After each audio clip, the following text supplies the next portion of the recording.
Hello and welcome to GameFed, where no gamer is left behind. Voicelessecho here today doing the top 10 90s games. I spent hours trying to figure out where to place these games from 10 to 1. So here are the 10 games I've picked, in no particular order. Number 10, Doom. Released in 1993, it is a science fiction, horror-themed first-person shooter by ID Software. It's the granddaddy of all first-person shooter games. Doom was that game that set the standard for future first-person shooters. The original game was divided into 3 9-level episodes. Number 9, Goldeneye 007 for N64. Based on the 1995 James Bond film of the same name, it was released on the console in 1997. Doom was the trend-setting first-person shooter of the 90s, but Goldeneye took everything that it did and did it better. You play as James Bond, of course. You complete missions by stealth and gun-slinging tactics.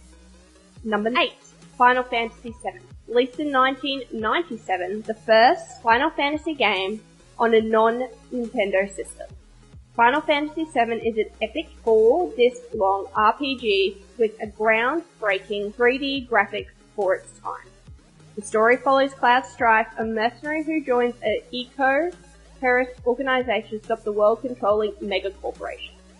Now, this is my first Final Fantasy game and has set the bar exceedingly high for all other fantasy games that I've played since. Number 7, Pokemon Red and Blue. Released in 1996, right at the peak of Pokemania. You ran around beating up Pokemon with your Pokemon. Each color had a specific amount of Pokemon you could catch, and to get them all, you needed to trade with the other version.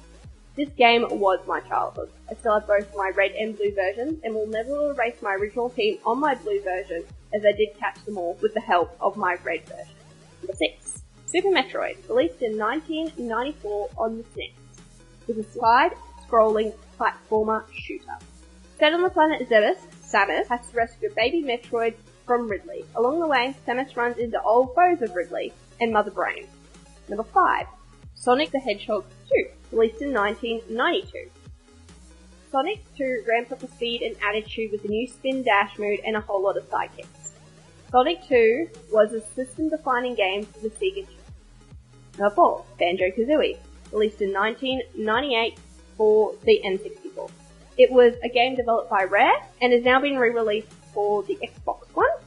Taking place in the Spiral Mountain, an evil witch, Gruntilda, kidnaps Banjo's sister Tootie, and Banjo needs the help of his favorite friend Kazooie to go and rescue her. Number 3, HalfLife, 1998. Science fiction first-person shooter video game developed by Valve for Microsoft Windows. Deep in the bowels of the Black Mesa Federation research facility, a decommissioned missile base, a top-secret experiment goes wrong. Number 2, StarCraft, 1998 Tadashi Game, a military science fiction media franchise created by Chris Metzen and James Finney and owned by the Blizzard entity. In the distant future, a small group of human exiles are doomed to fight survival on the edge of the galaxy. The number 1, and this to me is my number 1, The Legend of Zelda: Ocarina of Time. Released back in 1998, it's a good year for video games if I might add. It was an action-adventure video game developed and published by Nintendo for the N64. A young boy Link is tricked by Ganondorf. Now this game, like I said, is my number 1. I remember riding through the fields on Epona after a long day at school. I've yet to put this game back in my collection, but one day it will be. So that is the top 10 90s games. What games did we miss? What games were your number 1? Now I'd also like to thank Budget for doing the video, as my internet was exceedingly dead and I may be going just a little bit crazy. But besides that, Voicelessecho